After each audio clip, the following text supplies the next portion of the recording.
earlier. Lo le vaya escage vai chẳng ngàn ran vật chuẩn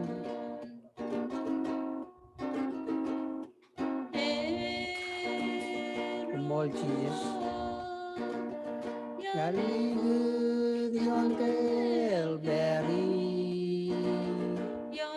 where you are lo not Jesus Christ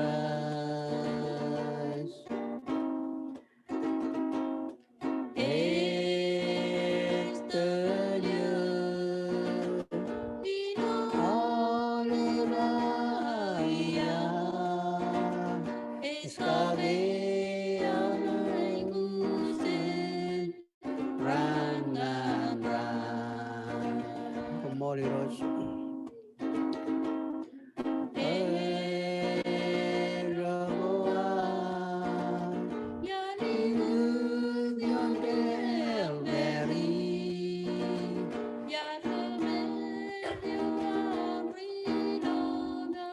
Jesus Christ, come on.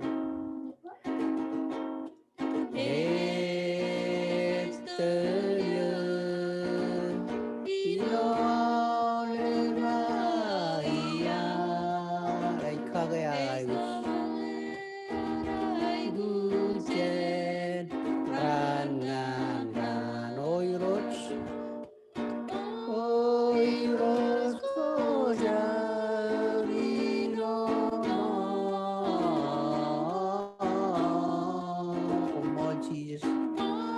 Lo more in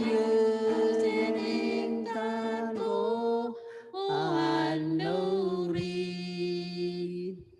estela pasiwania ngan pagrindeyo Chalagina not Jesus Christ. Jadi cari pendon. Cubaan yolab cuma bilang berconalan kemich. Rewan nganiuk kiliuk conan jalap. Elab jen ayu juam kacuju. Imilo yenin kemich katai kim berconalanam. Kajida boncu im cela ngamber lam itu kemamjom. Katai bro malam nakuam nganiuk. Im kajida boncu ju. Erongam kir ilo dan cheeses. Imawelab gan ayu yodam cheeses.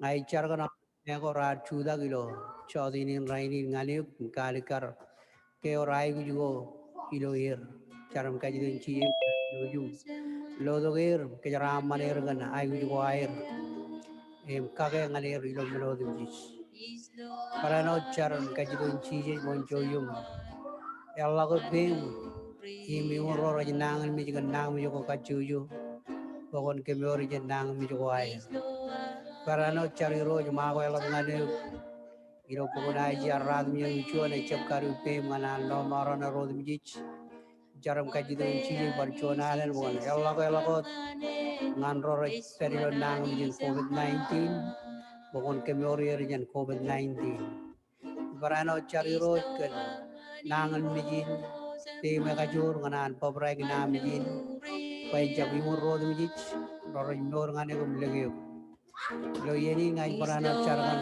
remaja kaje kelegan nangan biji chargan nangan biji wen chap chargan maja remaja pagdada charga ge roj paran parlagai lagi bija ge chan nangan biji imra wa chala kau dejo pagdada ran chala kau dej ranin sante imra ni dongan ko ni le mor wa chan rudelo ilang dada ngano ilang dada irojoro Royal cabinet yang road mi lagu masalah iroj kunjo yung kriamon majal elo kwa lo majal bugi yo ro modalo par lo majal eno chon dari lo club lo lali nim kwar kwala ngam chu yung yo masalah kwar yo ro majal im kwar jem melo lo ro majal miroj ngai char kajide kunjo yung kiraman majal Im barano du chari roj.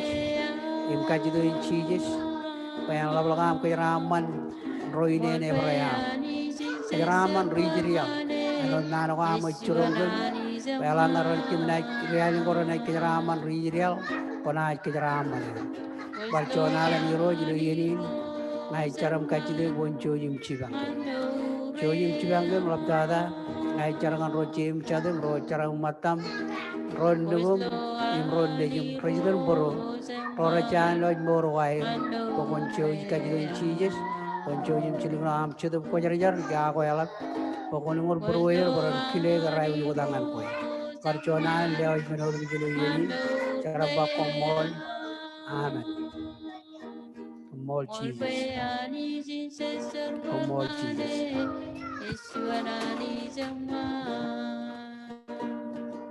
amen amen chelelo lang tabungan ni Roch.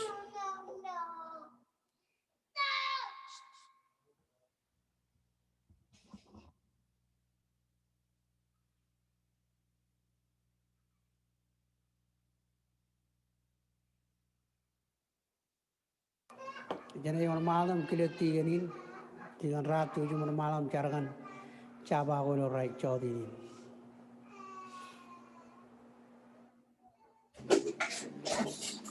Aku mau lagi kerjaan yang malam mana kan rumah jaya? Man. Yang malam carakan cabah kayak ni cawat ini enggak ini. Jadi cara coba ni kalau cuma bilang ke benar percobaan kamu dulu cawat ini enggak ini. Kamu dulu kenawain kenarung koba tu penton, nama tu yang pertama jaga, nanti nama blok jari roj. Kami kamu dulu ken all bin train rap koba tu cawat ini. Parano terus orang itu kalau jalan kuai. Kan betul dia ngana maju jalan bin cordak cor matan congolem cabah ini do cawat ini. Aju jiro cheese man kuai ini. Ini netel lagu pakai member kelihum. Aju jadi menin cara man kain. Kawan jom kerja man ini cara balawan do cheese. Mereka kemar. Pag cara man kain cen kuai roach kami di do dijual. Cen purum kacau di do cawat ini. Jom kerja man. Kemud kajole roar cembarong baran roar na gidi do chadni and then kemi charum ba kommo yelo dan cheese amen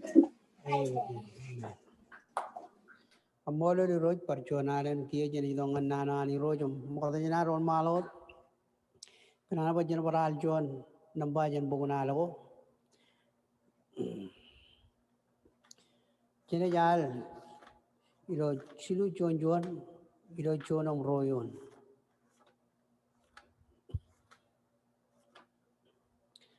an gelami roj enan gelam kue ori boder im ngais kle oger na wewe an gelami roj enan gelam mali chong eda le rainin iroi quân gole le burua ke iman mejam isung bero Shivani love cuma bilang perjuangan kia kami itu ngenal awam mau jana mau malakot pakai menrong jagai perjuangan kami sekat kim caram kaji itu incis onjojum kado kan kami ngenal awam jojum kamarwam citu kujari roka kalmuraga yang telegem kado kan kami leo jawab ban rain kaji itu incis onjojum kejaram manir leo ji onjojum kejar balik anu cuan cebi in kenal codi Roj nanigina wadi ram kajaram komo lagi cara jual barang mestri aku yot bicara kaji itu mencuci tergar jaram kajaram tergar jaram human kabi tum telewa cara bakomo en cheese amen kamolo lalich logar ke jibung jar kanono jan bugun Ebije chino jabadam chongol manion kananan ke chupong taidalane jaba common ayaga kayuro kami ilami chono di pen Christ ilo ipen iroch unin karkono no ilo chupong ke chupong mall anot mall anot kangar gia jena jido odom kandini ilo ebije chino bar chongol men agnano jene kono taidalare wa common kana kalben ke intarina gor ani liwaji bayan wara ar kajur ayan waram kajur ibar ridi ibar ibar eliji common kana kalben ke intarina go ani liwaj bayan war kajur ego jijay guj bajan kana kalben ke intarina go ani lidugi egin pebe ananich kanano ananich Pajuan armich a John Rutamak, Ewi Kanakin, Kanak all when came Darina Goan, a Lidong and Kitch. Chabro the Yidong and Christ, Iroi Kanuri, Lela all fully good men, a Kamaro, where Marun Kajarabali, Ganan, Chuma, Devil, Madawan, even a chapa, one pogot chet. Ag ejwa kon bok all bear moda jaran chon targina ag prijimen ag chon rojarabal roilo rich rajai which melichong er moda chi jai which melichong er moda jai which kamini morwar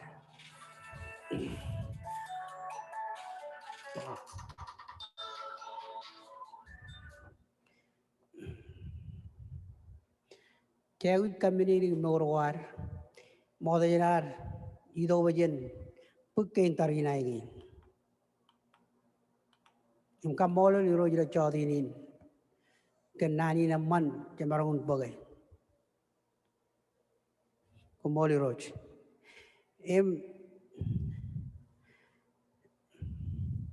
imejwa ngeirilo no melichong ilar berilo melichong ewe anchon tarina kamelo chigun tarina chon pilimen train chon kamado raigo traini pen marung ilak pen kamado chon rijarabal kia rijido boran kebo kin tarina ko aga incharabal ko parilak ilangan chigun charabal ko air a chigun tarina ko pilimen ro ilangan chigun turi ko air rijarabal ro ilangan chigun jarabal ebije chino jongolmen ilun kaligar Paul ilun kari wa common chudak imbojak nambajuan tiago chudam ke bojak abojak chudam bojak element ego chejab chudak pachik chejab chudak ano wa chen chudak ilokanik ag chen army in rijar army in nano ananch kada ke jeni kena table ke ilun jalak gilen jala idong mogodak ano road don hanich emarong idong ilan kajak kilgile emarong idong le chon wa wono ko marong lukun lale ano chon meno yamman nam kalim jage ega uninan Paul kanonongan army rin lo ebije juma common chudak imbojak kia wa common bag mol penami kangar jar kanonoga ge chupong imba common kia wa a common bag wanik penami pinjan hop ega chon nano ke bagi lo chupong rainin enginech wanik chen bagai ano chon pinjan uber ano jelage menoro everjo all menogome erap do yair elangarich nangami jena yumur jegain egoenech aga pinich brewer chan regira marom tilu brewer kamanawe amana qaram nanawar charbal qar ranjabamman mami jenanich emengin chon meno elban aur pinjan hop wainak ejano chon pinjan hop chegu ligit tuman khade brewer lamana qar pergejara do jab ligdi ano chignani dok chula kobijugo yi no jon chigin jobi ak kamol lan ida chodinin kanani nan bol ewa komun bagwaine penami binjan hop wengine yulin kono arin wainek ejmatan ke tarina go anich elido ngankich pachen bugi im kanagi. Pagi im kanagi. Cicap lo ilo kanik. Ak cicap lo ilo mejan tamak. Ilo mejan cidup. Elanga konak tamak anich. Konak meur kan wainik. Wainik. Meno kamanunik buron anich. Melengro ilo Bible. Rahar kamanunik buron anich. Rahar toga ke milegi. Imani jar wainik hier. Al ligur wainik lo meur wair. Karena allo pay cedar miro. Ral lagi anich. Toga ke.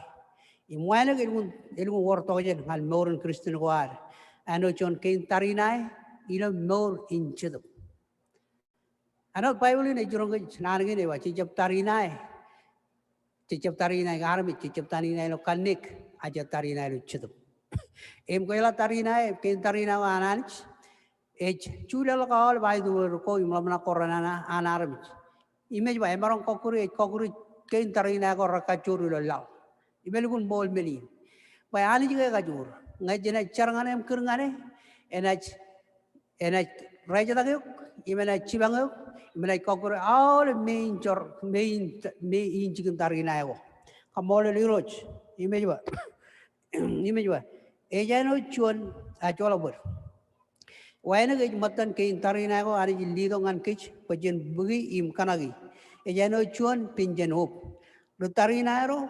Right kanak pinjan wop parano pilibianro pelanga rana pugir kan bu ewe chodo ko ban bijlok agarane yodom kein pinjan wobo ere yodom pawrai chodo gain em rachamin mijar rachamin pinini badab rana now rana kaine mal jirik ende in rigirat ejidok elanga jena ilukun kalimi Bible kada kagai ilo ugo ko ilo kalmur moda Armjura nani rari langom tarinai. Eleng ced rich.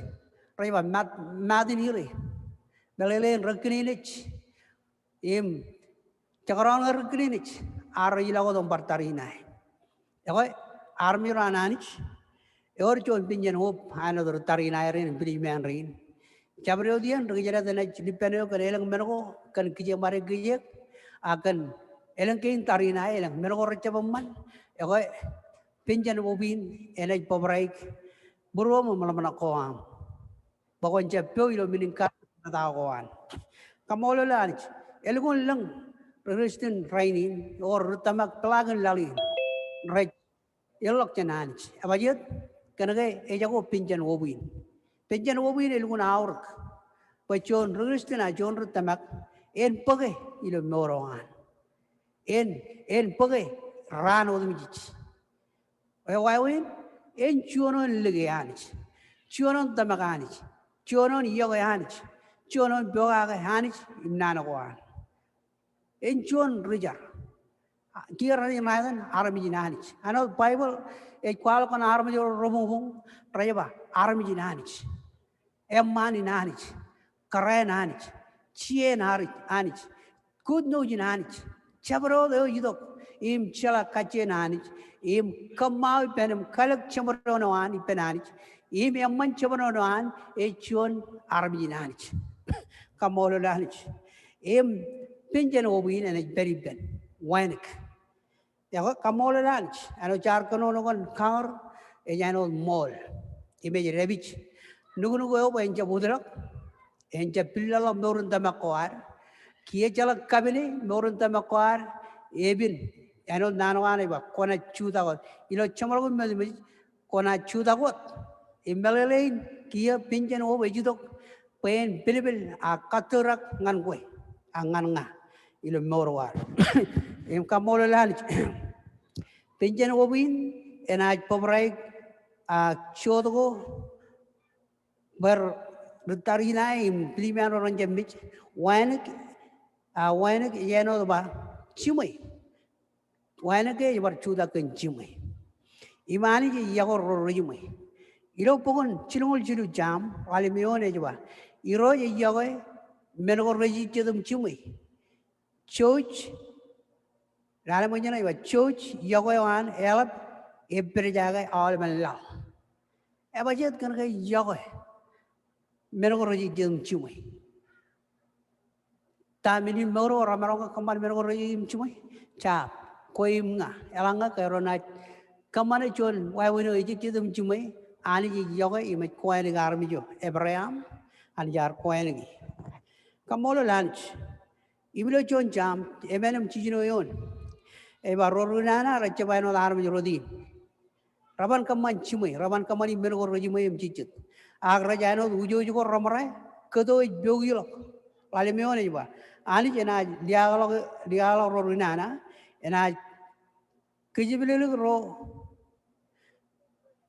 And I keep a road, Richard Awij and Road Wanik. Chino, Iroj, a Kabarok, Eo Wanik, Agayona, Eoenana, and I Chagongan in Deo. Then we will over the Kadalmini. Kajiri Ben Howell. By Orjori and Irojanido. And I am capable of Kodo, Chenchivo. Menai Pang Chivo to Almibarong, Common Relong, Idonganchi, Jamar Kaboji. Emelek Bangan Kodo. Any bangan chibu over on it, Immanana, Aganai bangan kodo, Comilak, and chicken begin deo. Come over lunch. You know, Bogun Chuan John, Chili Chabadam Jim Junior, if I run Neju, a chalok chuan, and Kayaway cum. Shabarodo, Kaman Chime, a wine. I don't yard a table, a marongidok. You know, John Waway, Comaronba, a Luguin, Charabangani Roach. H. Pragarajano, Angelan, Maramani Roach. Emeraldum was Moran, Emeraldum to the Tambalani Roach. Emerald Buck Chicken, Ilani Glija. Emunina Manani, Chendukun, Pug Kain Captura again, Pinjan Wobin. Pelangan very lookage, and a chalk chuan and a Kayawa kitch. If I chabarodo, a command to my wanik. Another and cried wanik. Ewe, chen come manchumi. By Kayajar courage and Christ, chen wanik, another and cried wanik. Kamololi roach. In a chapan canan, ral the road. Ewa, each other lilo yelling wanik. Hak, Ijanak. Ijanik yellow, regime. Kamololi roach. Ijada lo yellow, Ijada lo yellow wanik, Ijanak, ilo yellow regime. Im Rome chudu, im chongoleba, and lanchi yogoba, a chalak ruanik. I, Paul, in Gunjurong, Kayo Yodu Chilal, by Jala ruanik. Ewe, Kiatana, a Lun Canono Lobogin. Chuan John Chilu, Im Chim John, Elangakona Balale, Ejuba, Chabarodo Comanchimay Wanik. Chabarodo Comanchimay Wanik. Nachuan army you can run by Wanik, and Comanchimay. Agagan, Payan Margon Wanik, Imam Bejanant. Egot number John, a Jagu Tamagalo cheeses, Imodang and Roach. Im Bugger Nan one and Bogagi. Im Elanga Janik Comanchimay. Eba and neither ruin. Elangro are coenegir. Can I got Ligianish in Tamagi? Rabogaga, Imani are coenegir. You know, Boni Bru Jol Chabala. Chonion and Joram Jon, Corinale way. Alangona Yuridi, Anijar Qualo and Coen Army Ring. Can go rar Ligianish, Rat Tamaganish. Anich are coenegable. Kergegar. Yoganich, Magalaganich, Malel, Minin Kadago Montada. Cherry Virgin Chibuan. Chorian Chibu Emata. Imagmur, Erreo, Egarbo, Montada, Yan Chibu Cachuan, Pen Lelanganich. Imanija Ripen, Arquenegi. Echabelot, Akparano Dinak. Anich are Bulang of Inak. Ilo Echal of Mitch. Noro de Locanic. Kergaina, Egaliganich, Marchum Jerai Penanich, Chulu, in Anagara the Lipeni Roach. Melelin as the Lipenanich, Egar Kabumburanich, I'll look Egar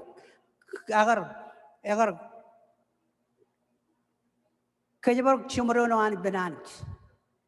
Egar Diliangani.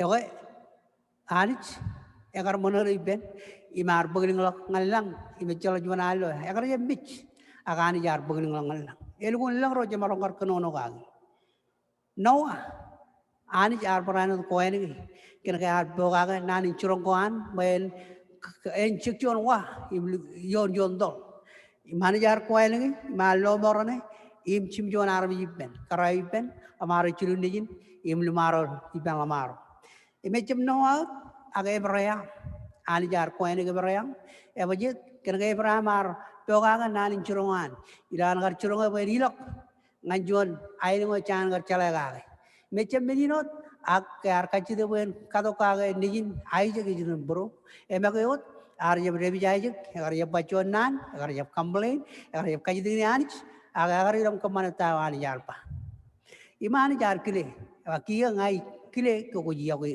iman nada ar bangan Abraham ko chuan ar mi wani kamolo liroch mojich raya eleng roche barong kar kanono wagi ak jabo yen ngar kemle lagi kamolo lalis in Bible iba chalak chon ruanek ak ilo chon chilu im jimyonion ngai chabaro dane kamanjumai e chon ruanek hallelujah kamolo roch ngai chon arme jangana ba ruanek yawe ta yawe ayuch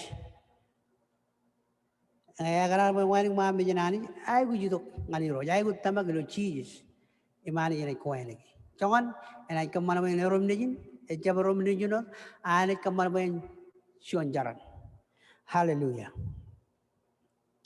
kamolo liroch Daniel alge anich modada ra cholage mengrada ra cholage lo angwang arong lion agan jar aga alge odanich pebanado Daniel gunamman langai kona jeli langan pugun Daniel lali lo pugun Daniel kona ilo tana ilugun kanono agan eba ra chologe ulin air chologe ra narwon kana ancarangan anich ekarangan kagiano kan ribero chumatan baran kamane jon gen kan rar bane agar jeb cholok agar jeb per agar jeb mijak agar charangan ani jo agar jur padada agar legeo danich im kejwargo chamro nani benanich em ra cholog lo rong lion ka ra chologe agar legeo danich kingi na kaluguni kumkum gar chon armi jo gar yoge Daniel gar kile ka ani ji periben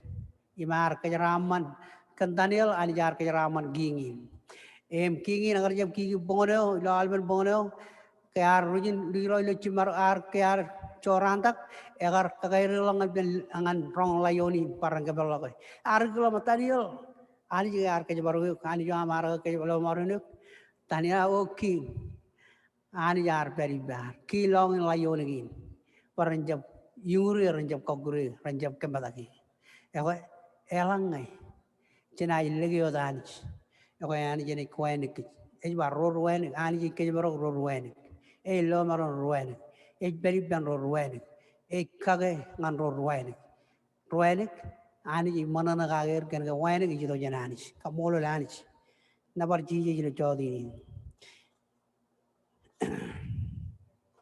ilo bugun rokoran chijino jabda chojim chija kailok rokoran chijino jabda kanan ko romoriba im kajurana ewanik wenik e ami kein tarinai kein ami chumai nana parano kein ami katurak dalama wenik na kenono hage poli lugun kali karangan rokoran iba kanan ko romol im kan kajurana wenik e ami kein tarinai ami kein tarinai wenik kein tarinai echeblo kannik agilo ilo chidum chet chumai etaun table ewan im irojin bejadodo im kajuro im chibo ilo ibibi nemaro beluguna mananai echaba kein tarinayot aba kein ami chumai nana barano kein ami katurak kaya lamna kum burur e nana yunodumi imengi ne meno che tarinai kalmalo yunawar pa yo table ju matage ilo kalmalak ilo kan milo brewer idom charabal im kamana wen kredi elang menoranana im chaiwi pinjan hobin penjon pinjan hob elidom kejabrok brewer jani chan table eiwa kinami chumai nana parano king katurak kamolo ni roch awa kamolo ro ilo pon kaladia chilu chabada im chino yon ilo chino yon ejwa echa eno dan chijo go ba kan Abraham tamaganich inam kanan tamak anich ar wadaga ruenik wow ke Abraham ar tamaganich ani ar wadaga ruenik ejala udak Abraham jen kijmen ejala udak igadan Abraham im roro jidongan Christ im bagrulo poe ran pagair ai rolomor ani jeni kuenegir kana tamak im chilungul men cham chongol walim ejba iroj ejlala ro ruenek ime jarong kurgo air ko ela ruen radom char ilo bungun jime ilung kali gare ba charan ro tamak e gajur e ortogen kamol liroj im ruen radom char ani jarong kurgo air menine ejo meno emol ime ejo meno ani jegana bojen meurgaage kamol lanich ilo jodin in rain komol Jesus hallelujah email gidada ani jar ki longin layon go chantaniel kanaga tanil allige odanich nalanga konai lalilo taniel chino jabda jongorad mingan rongoro kona illo anagar lige odani ilo an rong layon egar jab polo egar jab mijak egar jab lelangong egar jab lamuch kanan mijak aga egar reling longananich egar gile an kilo moroan imani yar ki long nolban layono im layon gi rajab ingur taniel araradum ailuman ailuman durun daniel kanage an yar beri ban daniel ego nani nareng lo chodinin rai ni bareli komun kana kalben kein tarina ko anich iliwech pen work kajur imunin kanono areng wanik pagwanik penami king katurak imchon rutamak egui pagwanik lo moroan egui pagwanik ano chon king cholabur chon king benjan up em ko waigala kangar chon kangar mol kana alwen mergin jegui pugilo morginar ilar peram shalmai menogor ribbin rainin je peri ibulin menogor rana je peri ibulin menogor rejidok peran kabo morwar kamana wajen yelok chananch ak elanga chanaj lukuni dok im kanak alwen mergin ro im kobailo nani im charngane emene kejbaro ro ruane kamolo lo chenlela olen kabuan Jesus kamolo lo wanek echuan armi jo kamar manan klananch nalangai egar jabbe ar kamar manan klani roj magar jabbe am kamar manan klani roj eko eyen manich echap tule nganar lelok norgeraram kajidi benanich penbar chibangich im kwalagan klangan kichum kadangan kichinan klan penyi nyalai kamar manan klan bogagan klan em chabaro ni kamar manan klan roj ni koenegi kamolo roj Kelapa kon cari jogo beri im kajidi beni roi wen cibanguk ano jon nana jar rong jagai elangai jabai morun wani gilukich ano nana wani roi polo jiba echalak jon wani ak ilo nana wani chon ilo an kwalak chon im chilum jimyon ejiba elangai jon ini kaman chimai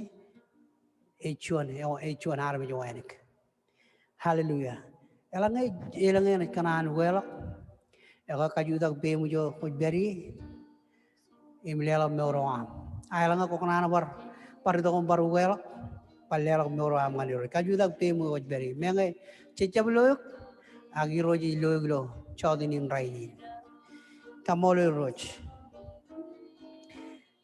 ilam ka juda bem ga anu jono gar wela le chodinin nama kon lor nanin jargina iro chi ngaji do ngane ga anu chon ro jarawi I do kom kaji do bencho yum chela ga ber karre ga lago jen jarawi dim jis ken bade de do kiye jile waji pon bage im ngai bage ben jona rilo mor jona iro jum jona ki ngai kamole ga anis ngan rome ra kanan bar kalbolong norn wine kwaira paragen sail benanich ya charngane em kaji de benchi bang komol cheeses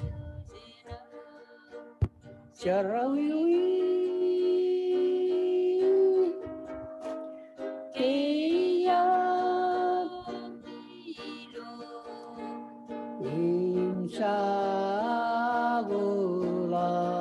komoliros kia ismerong lo bajun iyoan ega builengeleng komol Yojena Sarawiwi Eyar Pilo Imsagula Imkia Ismeronglo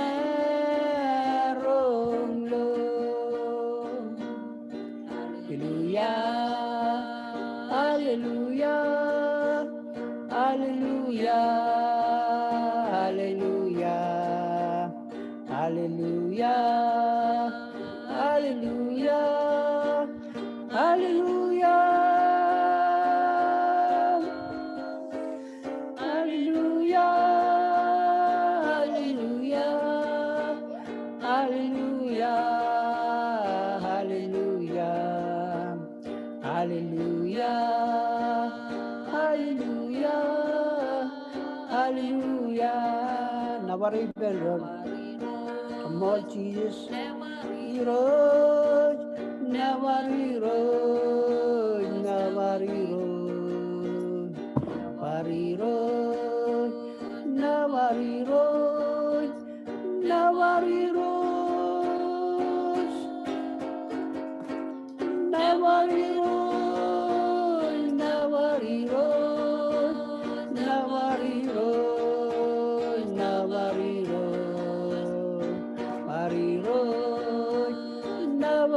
Roj, Nabari Roj.